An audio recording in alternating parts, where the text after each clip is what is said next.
Inter college वाली बेटियां, high school पास करना बहुत बड़ी उपलब्धि थी।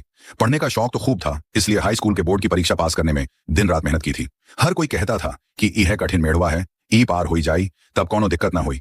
यही कठिन मेड़ है, ये निकल जाएगा तो आगे कोई दिक्कत नहीं होगी। सबके यूं कहने से लगता था कि बोर्ड का पेपर कौन हो, बहुत बड़ी बला है। इसलिए 4-5 साल पुरानी कुंजी से लेकर नई वाली तक पढ़ पढ़कर रट डाला था। इतनी मेहनत ने स्वयं को इतना विश्वास दिला दिया कि बढ़िया नंबर भले ही ना आए, लेकिन फेल तो नहीं हो सकती। घर के काम थोड़े बहुत करने सीखने शुरू किए थे।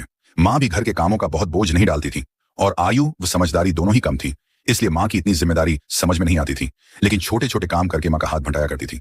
उस समय विवाह के लिए भी बेटियों का कम से कम इंटर पास होना आवश्यक हो गया था। अधिकतर लड़कियों ने इधर इंटर पास किया, उधर उनका विवाह हो गया। हाई स्कूल का रिजल्ट उम्मीद से ज्यादा अच्छा आया और इंटर कॉलेज यानी बड़ के कॉलेज में एडमिशन मिला।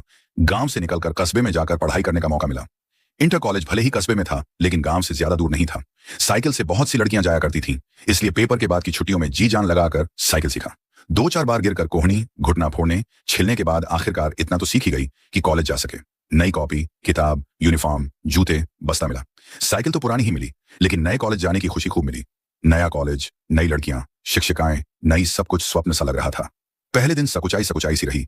कोई जान पहचान न होने की वजह से दिन बीतने में नहीं आ रहा था, परंतु लड़कियों के झुंड, उनके तौर तरीके, उनकी बातें चुपचाप सुनने और देखने में आनंद आ रहा था। घर आकर घंटों माँ से सबकी बातें बताती रही, भोजन बनाने में माँ की मदद करती रही। जल्दी ही कई लड़कियां सहेली बन गई।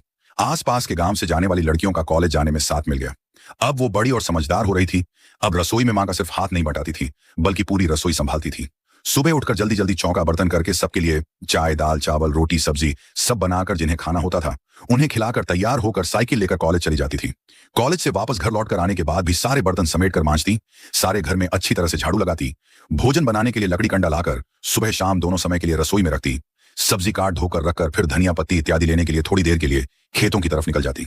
खेतों में यूं ही मेड़ मेड़ चलना, घूमना, ढलते सूर्य देवता को देखना, चहचहाते हुए अपने अपने नीड़ की तरफ लौटते, आसमान में उड़ते पंछियों को, फसलों के फूलों, बालियों को निहारना, उड़ती तितलियों और भंवरों को देखकर खिल जाना, उनसे बातें करना, प्रकृति की इस सुंदर छटा को समेटकर मानो हृदय में बसा लेना चाहती हूँ। यह समय उसका सबसे पसंदीदा समय होता था। यह उसका अपना मी टाइम होता था। जब धुंधल का बढ़ने लगता, तब जल्दी जल्दी धनिया, लहसुन की पत्तियां खोंटकर सपनों की दुनिया से वापस धरातल पर लौट आती थी। घर आकर सिलबट्टे पर मसाला पीसकर चूल्हा जला देती, भोजन बनाकर सबको खिलाकर, झूठे बर्तन समेटकर इकट्ठा रखकर, बचे भोजन को संभाल कर रखकर, फिर लैंप लेकर अपने कमरे, अपने बिस्तर पर जाती। बिस्तर से सटाकर मेज रखा था, जहां पर लैंप रखकर नींद आ जाने तक पढ़ाई करती। दिन भर जो पढ़ा उसे दोहराती, अगले दिन के पाठ एक बार पढ़ लेती, फिर सुबह नई ऊर्जा के लिए सोती थी। वो इंटर कॉलेज वाली बिटिया स्कूली छात्रा के साथ साथ जिम्मेदार बिटिया भी जो हो गई थी। पोस्ट अच्छी लगे तो लाइक और शेयर करें, कमेंट में अपने विचार अवश्य व्यक्त करें।